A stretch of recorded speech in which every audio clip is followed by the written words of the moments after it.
चिंकी बेटा, ये तुम क्या देख रही हो? ये बिल्डिंग तो बहुत ही सुंदर लग रही है। ये बिल्डिंग तो किसी फॉरेन कंट्री की ही हो सकती है। इंडिया में कहाँ देखने को मिलती है ऐसी बिल्डिंग? नहीं दादी, ये तो इंडिया की ही बिल्डिंग है। ये हमारा न्यू पार्लियामेंट है इंडिया का। अच्छा चिंकी बेटा, हमारे टाइम पे तो पार्लियामेंट कुछ ऐसा सा होता था। अच्छा चिंकी बेटा, तो तुम मुझे ये बताओ कि पार्लियामेंट में क्या होता है?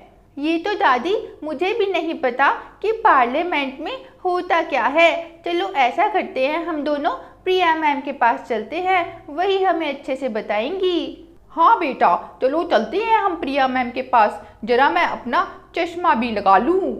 उप्स, चश्मा तो मेरी आंखों पर ही है। मैं भी ना दिन पर दिन तुम्हारे दादाजी की तरह सब कुछ भूलती जा रही हूँ। Hello viewers, this is Priya. Today we will start class 8, Civics chapter 3, Parliament and the making of laws. Chapter start होने से पहले देखेंगे कि हमें पार्लियामेंट की जरूरत क्यों होती है। तो मैं आपको एक एग्जाम्पल देती हूँ। आपकी क्लास में कोई 2 स्टूडेंट्स हैं और उनका नाम है चिंटू और चमेली, और मैम चाहती है इन दोनों में से किसी एक को मॉनिटर बनाया जाए, लेकिन मैम थोड़ा कंफ्यूज होती हैं। तो वो आप लोगों से पूछती हैं कि अच्छा चलो ठीक है, जितने भी स्टूडेंट्स हैं क्लास में सब लोग वोट दो कि मॉनिटर किसको बनना चाहिए, चिंटू को या फिर चमेली को। सबसे ज्यादा जिसको वोट मिलेंगे वही मॉनिटर बनेगा। तो अब सबसे ज्यादा वोट मिलते हैं चिंटू को, तो चिंटू बन जाता है मॉनिटर। तो ऐसे ही हमारे इंडिया में भी होता है। इंडिया में जब प्राइम मिनिस्टर बनते हैं तो हम सब लोग, जितने भी इंडिया के लोग हैं, सब लोग उनको वोट देते हैं, तब जाके वो प्राइम मिनिस्टर बनते हैं। इंडिया में जितने भी लोग हैं ना, वो बहुत अपने ऊपर प्राइड करते हैं, क्योंकि हमारी इंडिया में डेमोक्रेसी है। और डेमोक्रेसी वहाँ होती है जहाँ पर लोग वोट देते हैं, उनको अधिकार मिलता है वोट देने का और उनकी बातें सुनी जाती हैं। तो ये सारे लॉज वगैरह, डिसीजन मेकिंग, ये कहाँ पर होते हैं? ये पार्लियामेंट के अंदर होते हैं। इसलिए तो एक जगह बनाई गई है, वहां बैठ के आराम से लॉज बना सकते हैं कि भैया क्या क्या कानून बनने हैं, क्या क्या लॉज बनने हैं, और हमारी जो डेमोक्रेटिक गवर्नमेंट है उसको कैसे चलाना है, क्या क्या प्रॉब्लम्स है, सब कुछ उसमें डिस्कस होती हैं। तो इन्हीं सब चीजों के बारे में इस चैप्टर में हम अच्छे से डिटेल में पढ़ेंगे। यहाँ पर एक पिक्चर भी शो रखी है पार्लियामेंट की, आप देख सकते हैं। Why should people decide? People ही क्यों डिसाइड करते हैं कि हमारा रिप्रेजेंटेटिव यानी कि हमारे जो प्राइम मिनिस्टर है वो कौन होने चाहिए, वोट वगैरह क्यों होते हैं? तो इस सब के बारे में हम इस पैराग्राफ में पढ़ेंगे। तो जब इंडिपेंडेंस हुआ था ना, यानी कि 15 अगस्त 1947 से पहले जब हमारा देश आजाद नहीं हुआ था, अंग्रेजों के गुलाम में था, यानी कि जो ब्रिटिशर्स थे वो हमारे ऊपर रूल करते थे, तो उन लोगों ने हमारी एक तो फ्रीडम छीन ली थी और हमें इक्वली ट्रीट नहीं करते थे और हमसे कोई डिसीजन भी नहीं पूछते थे। तो इसलिए लोग बहुत ज़्यादा परेशान हो चुके थे। इस वजह से वो चाहते थे कि हमें फ्रीडम मिले, हमारी जो कंट्री है उसको इंडिपेंडेंट करो, जिससे कि हम सारे डिसीजन खुद से ले सके। तो इतनी सारी प्रॉब्लम हम लोग फेस कर रहे थे जब ब्रिटिश गवर्नमेंट थी।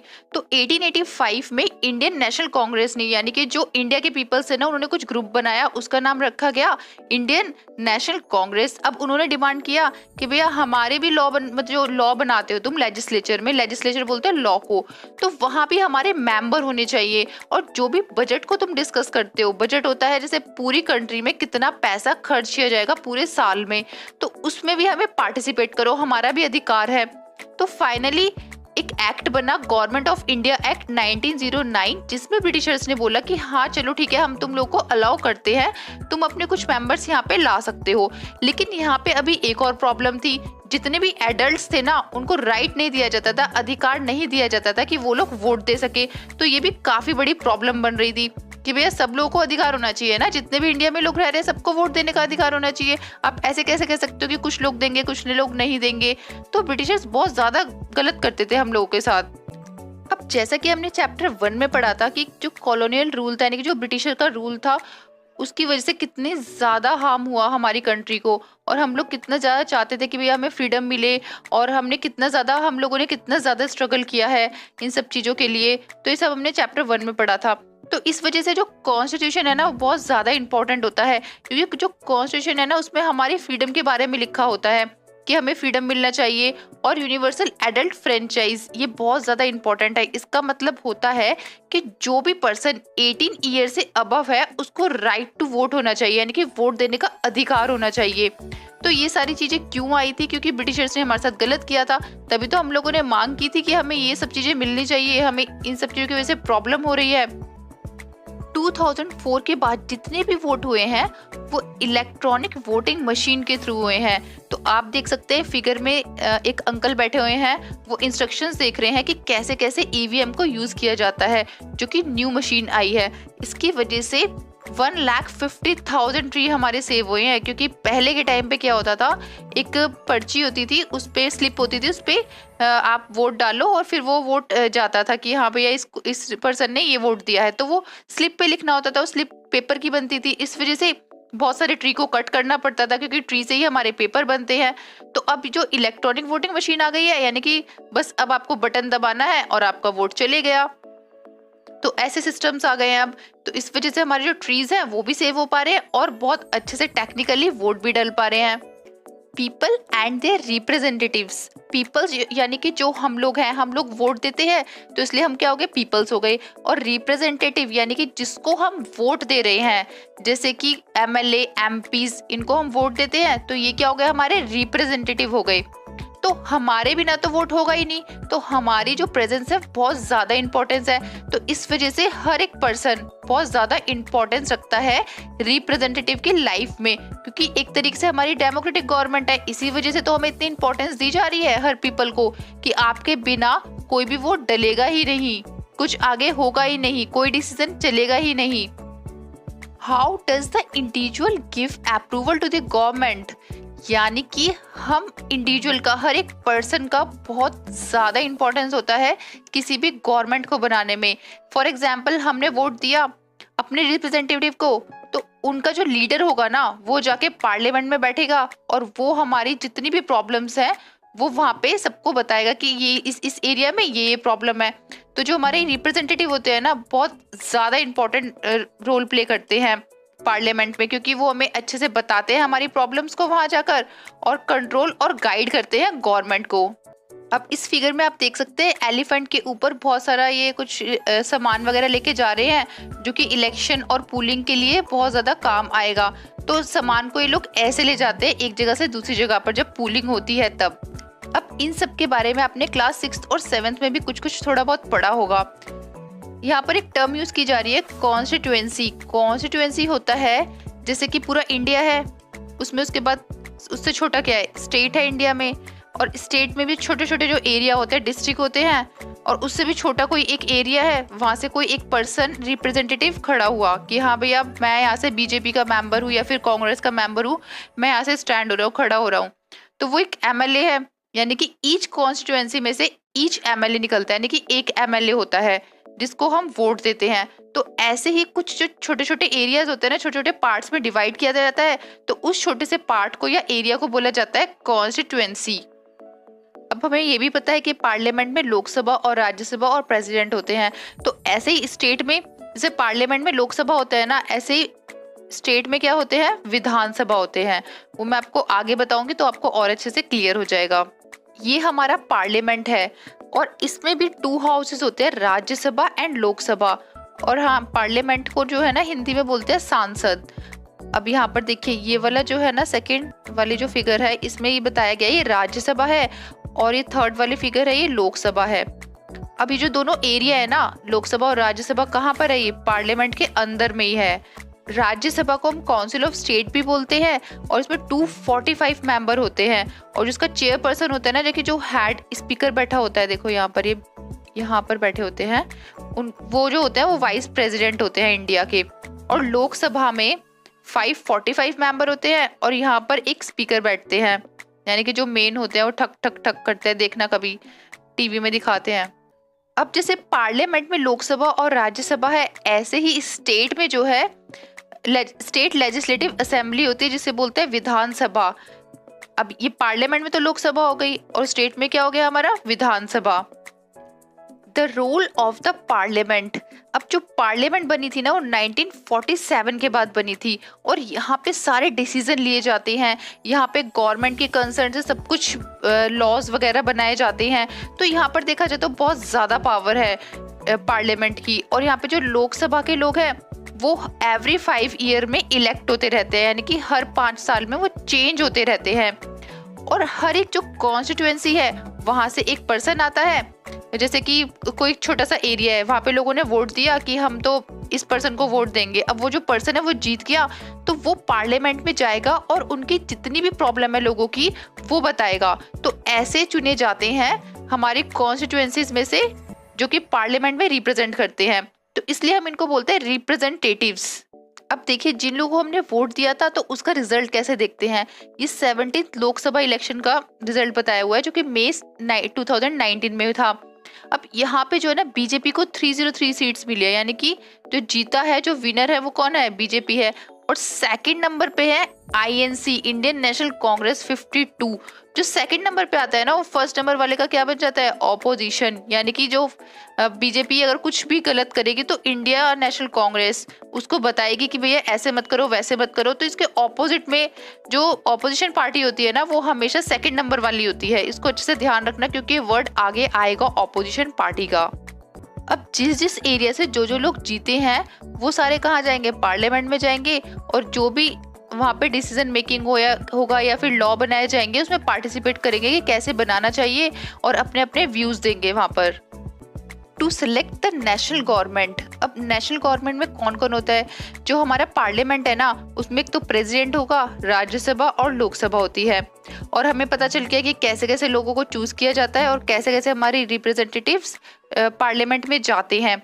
तो लोकसभा में मैंने आपको बताया था कि कितने मेंबर्स होते हैं, 545 मेंबर होते हैं। इसमें से ना जो 2 मेंबर्स होते हैं वो नॉमिनेटेड होते हैं, यानी कि नॉमिनेट करते हैं, उनके लिए कोई वोटिंग नहीं होती है। और जो भी मेजोरिटी में पार्टी आएगी, जो भी लीडर बनेगा यानी कि जो पीएम बनेगा, उसके लिए क्या करना होता है कि कम से कम 272 वोट तो होने ही चाहिए। यानी कि 545 में से 272 वोट जिसके भी आएंगे उसी की सरकार बनेगी, उसी की गवर्नमेंट बनेगी, वही मेजोरिटी में होगा। और बाकी जो सेकंड नंबर पे आएगा उसे हम क्या बोलेंगे, ऑपोजिशन पार्टी, जैसे कि मैंने अभी आपको ऊपर एक्सप्लेन किया था। अब यहाँ पर एक वर्ड है कोएलिशन। कोएलिशन गवर्नमेंट वो होती है जैसे कि कोई एक गवर्नमेंट है, उसको ज्यादा वोट नहीं मिल रहे हैं, तो वो जो उससे एक तो छोटी मोटी पार्टीज होती है ना, कुछ कुछ उनसे वोट लेकर ऐड करके अपने में बोल देते हैं कि हम लोग जीत गए।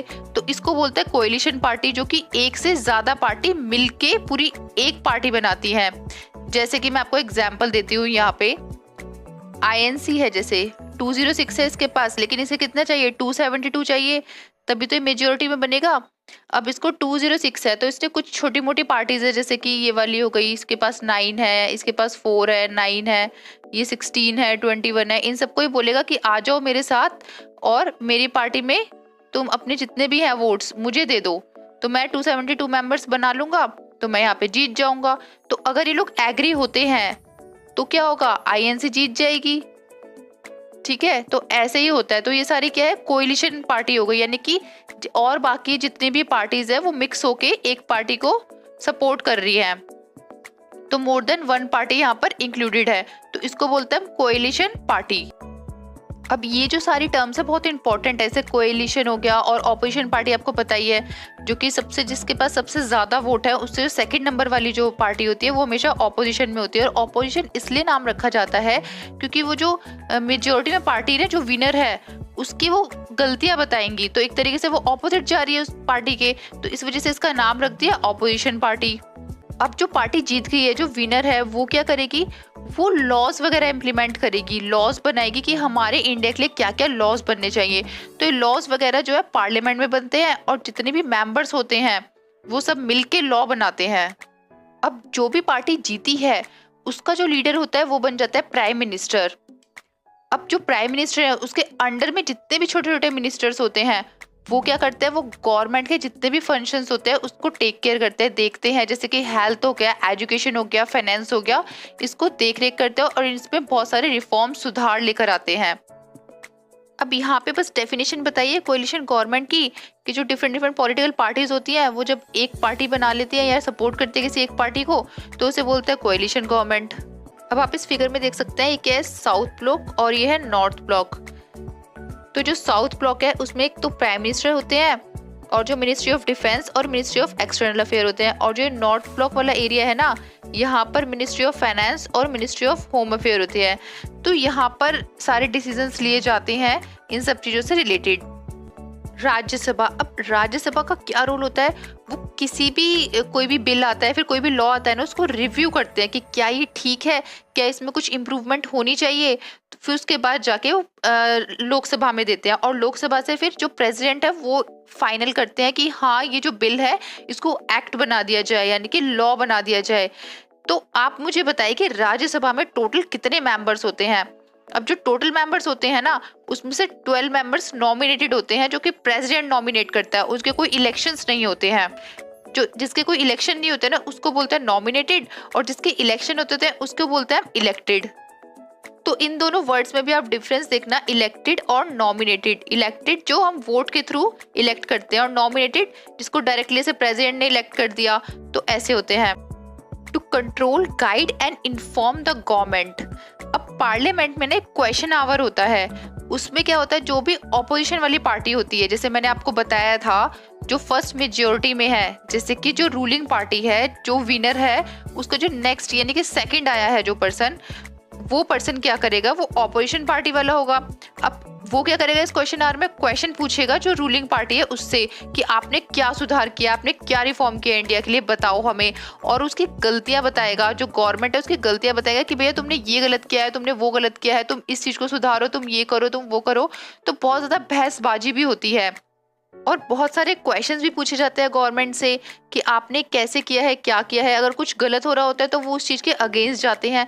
तो इसलिए जो रूलिंग पार्टी होती है ना, जो विनर होते हैं, वो भी अपनी मनमानी नहीं कर सकते हैं। इसी वजह से तो कहा है कि हमारी इंडिया में डेमोक्रेसी बहुत अच्छी है, क्योंकि जो ऑपोजिशन पार्टी होती है वो बहुत सारी पॉलिसीज जो गवर्नमेंट की होती है उसको देख रेख करते रहते हैं कि क्या ये पॉलिसी सही चल रही है, क्या ये जो प्रोग्राम्स है गवर्नमेंट के सही चल रहे हैं। अगर नहीं चल रहे हैं तो क्वेश्चन आवर में क्वेश्चन उठाया जाता है कि आप हमारी इंडिया की जितनी भी जनता है उनके लिए ऐसा क्या कर रहे हैं जो कि उनको सही लगे, यानी कि उनके फेवर में हो। तो एक क्वेश्चन कुछ आ सकते हैं जैसे कि राज्यसभा का क्या रोल होता है, तो आप लिख सकते हैं कि रिव्यू करता है किसी भी लॉ को। और क्वेश्चन आवर क्या होता है, ये सारे क्वेश्चन आ सकते हैं। तो अच्छे से तुम्हें डेफिनेशन देखनी है इन सब की। अब देखिए यहाँ पर क्वेश्चन पूछा हुआ है किसी ऑपोजिशन पार्टी ने रूलिंग पार्टी से, तो ऐसे क्वेश्चन पूछते हैं। ये पूरा लिखा हुआ है ना इसमें। एमपीज का बहुत बड़ा रोल होता है हमारे पार्लियामेंट में, क्योंकि कंट्रोलिंग करता है और गाइडिंग करता है और इन्फॉर्म करता है पार्लियामेंट को। तो जितने भी फंक्शन होते हैं ना हमारी इंडियन डेमोक्रेसी में, इसमें एमपीज का भी बहुत बड़ा रोल होता है, क्योंकि पार्लियामेंट को एक गाइड करता है एक तरीके से। आगे अब हम लॉज के बारे में पढ़ेंगे कि लॉज कैसे बनाए जाते हैं और ये कैसे अप्लाई होते हैं। पहले मैं आपको एक शॉर्ट स्टोरी बताऊंगी जिससे कि आपको ये पता चल सके कि लॉ होते क्या हैं। जैसे कि आपके क्लास में मैम ने सब बच्चों को बोला कि अगर कोई भी 10 मार्क्स से कम मार्क्स लेकर आएगा तो उसे पनिशमेंट मिलेगी, तो वो सबके लिए ही अप्लाई है।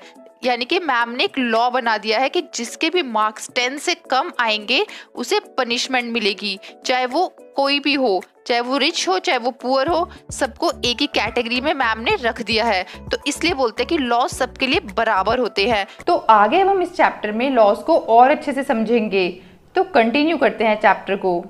How do new laws come about. अब न्यू लॉज कैसे आते हैं, तो न्यू लॉज को लाने के लिए पार्लियामेंट का बहुत बड़ा रोल होता है, क्योंकि जितने भी लॉज होते हैं वो पार्लियामेंट में बनते हैं, और वहाँ पर डिफरेंट सोसाइटी से आते हैं लोग, डिफरेंट जैसे कोई रूरल से आ रहा है, कोई अर्बन एरिया से आ रहा है, यानी कि विलेज से भी, सिटी से भी, हर जगह के वहाँ पे लोग होते हैं। और वहाँ पे सुनवाई होती है कि हाँ वहाँ पे क्या क्या चीज़ें, किस चीज़ की कमी है और क्या क्या चीज़ें इम्प्रूव होनी चाहिए। उसके अकॉर्डिंग फिर एक लॉ बनाया जाता है जिससे कि लोग उसको इंजॉय कर पाते हैं।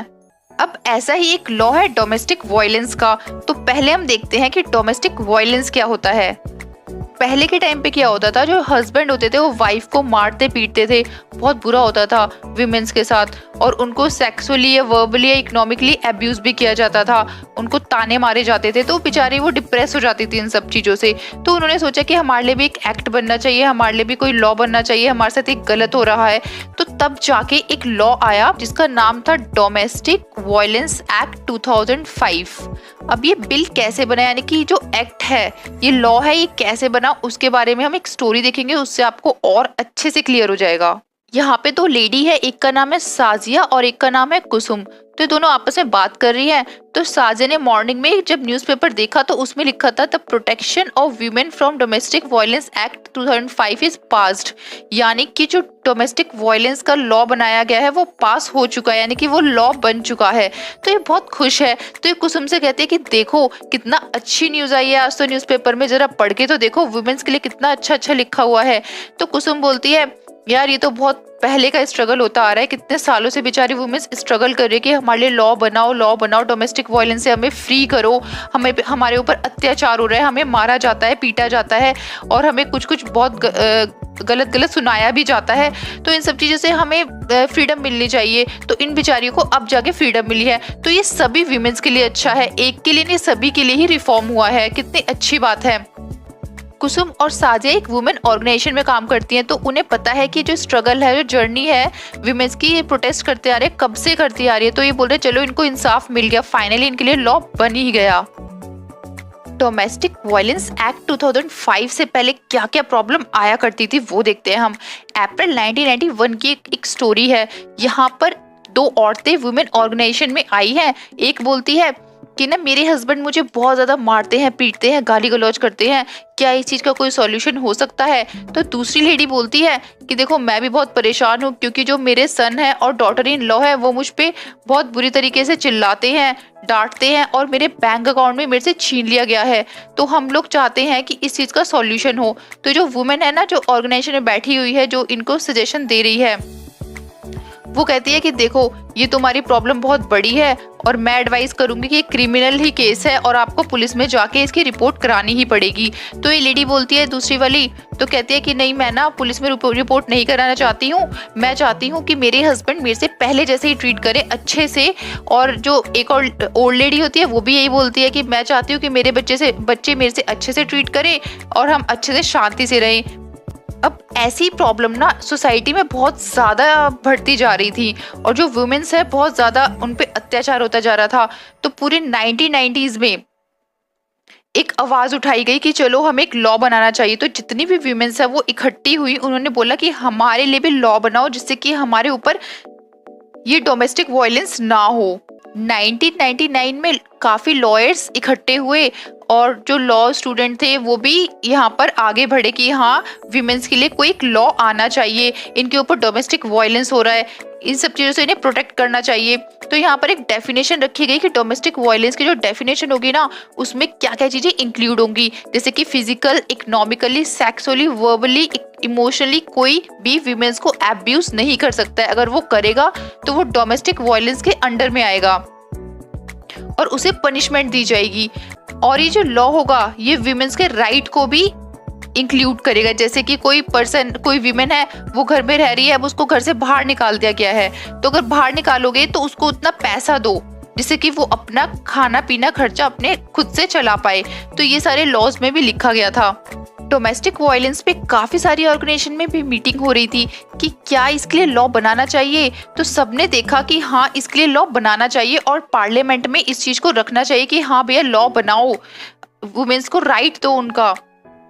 तो फाइनली बिल जो है इंट्रोड्यूस हो चुका था पार्लियामेंट में 2002 में और 2005 में ये फाइनली एक एक्ट बन के आ गया था जिससे कि लोगों को बहुत ज़्यादा रिलीफ मिला था। जो कि वीमेंस थी अब वो फ्रीली अच्छे से इंडिपेंडेंट होकर रह सकती थी, उनके ऊपर कोई भी वायलेंस नहीं हो रहा था, वायलेंस फ्री वो अच्छे से रह रही थी अपने घरों में। तो ये जो सिविल लॉ था ना इसकी वजह से काफ़ी सारी वाइफ्स, मदर्स, डॉटर्स, सिस्टर्स उनको रिलीफ मिला, उनको इस वायलेंस से छुटकारा मिला और वो फ्रीली होके अच्छे से रहने लगी। तो ये क्वेश्चन पूछ सकते हैं कि जो लॉ था ये सिविल लॉ था या क्रिमिनल लॉ था। तो ये सिविल लॉ था, अच्छे से ध्यान रखना कि ये सिविल लॉ था क्योंकि MCQ में भी आ सकता है। ये जो एक्ट था ये पास हुआ था 2005 में, लेकिन ये लागू कब हुआ, इफेक्ट कब आया इसका, 2006 में। अब यहाँ पे एक पर्सन पूछ रहा है कि ये जो लॉ है क्यों इम्पोर्टेंट है। तो यहाँ पर ये लेडी बता रही है ये जो लॉ है बहुत ज़्यादा इम्पोर्टेंट है, इसकी वजह से वीमेंस को अपने राइट मिलते हैं, उनको अच्छे से रहने दिया जाता है घर में, और अगर कोई उनको घर से बाहर भी निकालता है तो उसको पूरी फैसिलिटी देता है, यानी कि पैसे देते हैं जिससे कि वो अपना रह सके और अपना जीवन अच्छे से बिता सके। तो यहाँ पे दोनों लेडीज बात कर रही हैं। एक बोल रही है कि अभी भी बहुत लंबी जर्नी है, अभी भी हमें बहुत स्ट्रगल करना है। तो ये बोलती है दूसरी लेडी कि यस, हाँ, क्योंकि गवर्नमेंट ने अभी इस एक्ट को तो ले आई है, लेकिन ये इम्प्लीमेंट कैसे होगा, क्या लोग इस चीज को फॉलो करेंगे, तब जाके अगर ये अच्छे से फॉलो होगा तब जाके ये एक्ट एक तरीके से जो लॉ है अच्छा माना जाएगा कि हाँ यहाँ पे कुछ सक्सेस मिली है। अभी जो हमने एग्जाम्पल देखा था डोमेस्टिक वायलेंस का, तो इसका जो लॉ बना है वो कैसे बना है, क्योंकि लोगों ने प्रोटेस्ट किया था। अगर विमेंस प्रोटेस्ट ही नहीं करती तो ये लॉ भी नहीं बनता। तो इसलिए अपनी आवाज उठाने के लिए, अपनी आवाज पार्लियामेंट तक पहुंचाने के लिए टीवी में, न्यूज़पेपर में, एडिटोरियल में, रेडियो में, ब्रॉडकास्ट में, लोकल मीटिंग्स में ये चीज़ें बतानी पड़ती हैं कि हाँ ये समाज में, सोशल मतलब सोसाइटी में हमारी ये प्रॉब्लम्स क्रिएट हो रही हैं और इसका सॉल्यूशन होना चाहिए। Unpopular and controversial laws. अब पार्लियामेंट में कुछ लॉज ऐसे होते हैं जो कि बहुत अनपॉपुलर होते हैं, यानी कि लोगों के फेवर में नहीं होते हैं।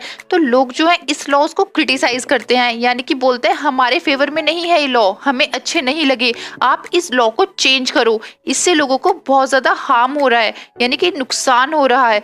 तो ये सारी चीज़ें कैसे पहुँचाया जाती है पार्लियामेंट तक? न्यूज़पेपर के थ्रू, न्यूज़पेपर में लिखा जाता है कि ये सारी प्रॉब्लम्स आ रही हैं, गवर्नमेंट को ये वाला लॉ हटा देना चाहिए, ये बहुत ज़्यादा रिप्रेस कर रहा है। जो देखो यहाँ पे लिखा है ना, रिप्रेसिव लॉ, यानी कि लोगों को बहुत ज़्यादा हार्म पहुंचा रहा है, नुकसान पहुंचा रहा है। तो जो इस टाइप के कुछ लॉज होते हैं ना, पार्लियामेंट को प्रेशर में आके फिर चेंज करने पड़ते हैं, यानी कि उनको वापस लेने पड़ते हैं कि ये चीज़ गलत है, चलो ठीक है हम वापस ले लेते हैं, इस लॉ को हटा देते हैं। तो ऐसे कुछ कानून भी हटाए जाते हैं। म्युनिसिपल लॉज का एग्जाम्पल दिया है यहाँ पे। अब इस लॉ के अकॉर्डिंग जितने भी स्ट्रीट वेंडर है जो रेडी पे लगाते हैं ना सामान वगैरह, जिनकी खुद की शॉप नहीं होती है, तो वो लोग बहुत सस्ता सामान भी बेचते हैं। तो म्युनिसिपल लॉज के अकॉर्डिंग उन लोगों को ऐसा नहीं करना चाहिए। तो म्युनिसिपल लॉज के अकॉर्डिंग ये सब चीजें गलत है, लेकिन अगर देखा जाए लोगों के पॉइंट ऑफ व्यू से, पब्लिक के पॉइंट ऑफ व्यू से, उनको तो सस्ता सामान मिल रहा है ना उन लोगों से, और यहाँ पे जो स्ट्रीट वेंडर वाले हैं उन बेचारों को भी कुछ पैसा मिल जा रहा है जिससे कि वो अपनी रोजी रोटी अच्छे से चला पाए। तो इस चीज के लिए प्रोटेस्ट भी हुआ था कि जो जितने भी स्ट्रीट वेंडर हैं, जो भी ये लोग रेडी वगैरह लगाते हैं, जो आपने देखा होगा मार्केट वगैरह लगती है, सैटरडे मार्केट, संडे मार्केट, तो ये सारी चीजें अलाउ कर दी गई, यानी कि जो म्युनिसिपल लॉ है उसको वापस ले लिया गया। पार्लियामेंट ने वापस ले लिया कि चलो ठीक है, इससे जो है पीपल्स को बहुत ज्यादा हार्म हो रहा है, नुकसान हो रहा है, तो इस लॉ को हम हटा ही देते हैं। तो ऐसे काफी सारे लॉज हैं जो पार्लियामेंट हटाती भी है। हमने क्लास 7th में देखा था विमेन मूवमेंट की फोटोज, जहाँ पे जो विमेन थी वो प्रोटेस्ट कर रही थी, अपने हक के लिए लड़ाई लड़ रही थी। तो यहाँ पे भी कुछ ऐसा ही हुआ है कि जब गवर्नमेंट जो है सिटीजन्स की बात नहीं सुनती है, तो सिटीजन्स क्या करते हैं, वो प्रोटेस्ट करना शुरू कर देते हैं। आप इस फिगर में देख सकते हैं लोग प्रोटेस्ट कर रहे हैं। तो यहाँ पर भी देखिए ये लोग कितना प्रोटेस्ट कर रहे हैं अपनी बात को रखने के लिए, कि हमारी बात को आगे रखा जाए और लॉ बनाया जाए हमारे अकॉर्डिंग। सिटीजन्स जो है ना, हम लोग जो वोट देते हैं तभी तो हम अपने रिप्रेजेंटेटिव को जिताते हैं कि वो हमारी प्रॉब्लम को पार्लियामेंट तक ले जाए। जो एमपीज है, मेंबर ऑफ पार्लियामेंट है, वो हमारी बात को पार्लियामेंट तक पहुंचाए, हमारी प्रॉब्लम्स को वहां पे बताए और उसके अकॉर्डिंग ही लॉज बनाए। तो इसलिए पूरा सिस्टम होता है वोट का। वोट इसलिए ही दिए जाते हैं कि लोगों की प्रॉब्लम को सॉल्व किया जाए, लोगों के अकॉर्डिंग लॉज बनाए जाए। तो पार्लियामेंट बहुत इंपॉर्टेंट रोल रखता है किसी भी लॉ को बनाने में। अच्छा, आपके अकॉर्डिंग लॉज होने चाहिए या नहीं, मुझे कमेंट सेक्शन में बताइए। और ये थी इस चैप्टर की story. Please like and subscribe my video and share with your friends. Thank you.